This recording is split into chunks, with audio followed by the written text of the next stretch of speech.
Olá, começa aqui o Religare Conhecimento e Religião. Será que existe alguma relação entre o pentecostalismo, o crescimento das igrejas pentecostais e a estrutura geográfica dessas igrejas? Para falar sobre isso, eu recebo o geógrafo Ricardo Palhares, professor da PUC Minas. Seja bem-vindo, Ricardo. Obrigado, eu que agradeço, Flávio. Acompanhe as notícias do Religare pelo site da TV Horizonte. O nosso endereço é www.tvhorizonte.com.br/religare. Na nossa página você acessa os vídeos das entrevistas, fica sabendo sobre o que acontece no programa. Nós também estamos nas redes sociais. Procure por Religare Conhecimento e Religião e deixe os seus comentários para a nossa equipe. Ricardo, quando é que começa o seu interesse pelo estudo do pentecostalismo? Você que é geógrafo. Bom, Flávio, desde a minha formação, né, dentro da geografia, nós já trabalhávamos já com diferentes temas, né? A geografia, ela é a ciência para trabalhar todos os fenômenos, as manifestações no espaço. Então, logo da minha formação, comecei a trabalhar na PUC, né, coordenando o laboratório de cartografia, no curso de geografia da PUC, né, e lá os trabalhos todos da Arquidiocese, da PUC Minas, passavam pelas nossas mãos. Então, todos os trabalhos dentro do catolicismo, na questão do mapeamento das paróquias e das arquidioceses. Então, o gosto pelo mapeamento dessa linha de trabalho do fenômeno religioso já começou daí, né? Sim. E o pentecostalismo surgiu quando, então, nessa sua experiência? O pentecostalismo foi bem mais adiante, a partir do avanço deles, né? Então, já para fazer o mestrado, na época, né, em 2007... Você fez o mestrado na PUC Minas? Fiz o mestrado aqui no programa de pós-graduação em Geografia, né, Tratamento da Informação Espacial, a orientação do professor Alexandre Diniz, né? Então, na época, ainda sem saber o que trabalhar, né, comentamos juntos qual tema a gente poderia estar trabalhando, né? Aí ele disse assim, aproveita o que você já fez, já vem fazendo e cria algo em torno aí da religião, né? E aí converso com outros colegas, professores, professora Rita Liberato também, da Sociologia. Ela na época até brincou, você tem que trabalhar com o que está avançando. Na época já falava isso, né? E o fenômeno, a gente viu que realmente tomou proporções enormes, né? Sim.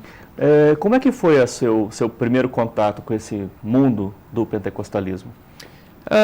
Assim, a minha religião, né, evangélica e tal, mas não em si para a religião própria, né, mas no contexto de se trabalhar algo mais espacial, vamos dizer assim, né? Nós sabemos que a religião ela é demasiadamente diversificada, né, e pouco estudada. Então, alguns estudos dentro da área, nós levantamos para ver o que já tinha sido feito, né? E reparamos que dentro do pentecostalismo, que é uma denominação dentro do protestantismo, havia poucos estudos, né? Então, poucos autores no Brasil trabalharam essa temática. Então, nosso interesse maior era espacializar isso mesmo, né? Porque como fenômeno, a religião como uma manifestação cultural no espaço, né, ela se faz no lugar, na região, no espaço, né, na paisagem, no território. E são todas categorias de análise da geografia, né? Sim. Então o interesse maior em cima... Acho que seria interessante a gente talvez esclarecer, né, principalmente nós que não somos da área de geografia, sim, essas categorias. Seria possível brevemente explicar cada uma delas? As categorias não são fáceis assim de serem compreendidas individualmente, mas elas trabalham num todo, né? Então, no caso do fenômeno religioso, como uma manifestação que atua na superfície, no espaço terrestre, né? Ela é associada com outros agentes, no caso podemos colocar o homem, né? Nessa relação entre esses fenômenos, esses elementos, o homem é um agente, né, do espaço.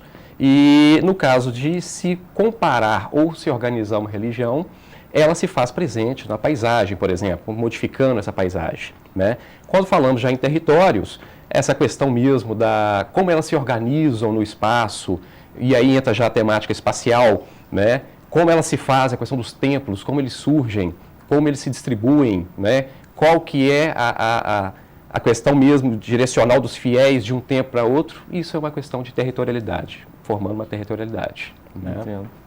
Bem, você chegou além da metodologia própria da geografia, ou talvez seja também da geografia, discutir, por exemplo, aspectos históricos do pentecostalismo, o fenômeno que você decidiu estudar?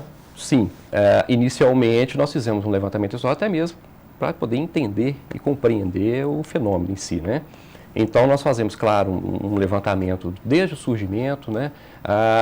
O protestantismo e, posteriormente, o pentecostalismo aportaram em terras brasileiras no final do século XIX, início do XX, né?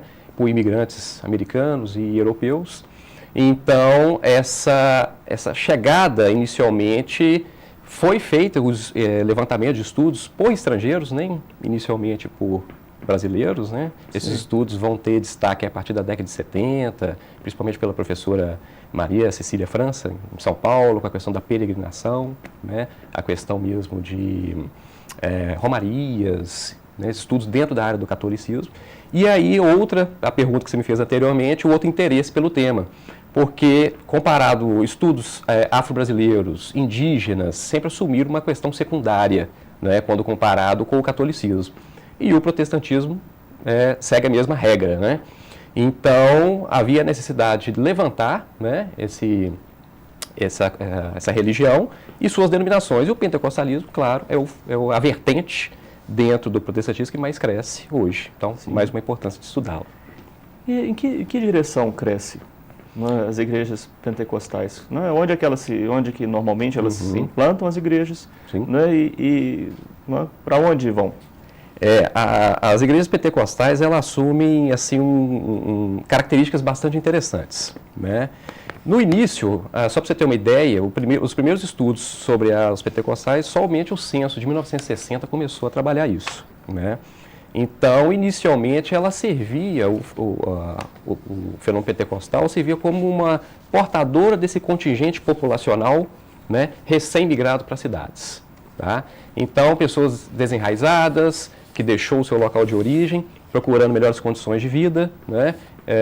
Condições financeiras e emotivas também, seus dilemas emocionais e financeiros.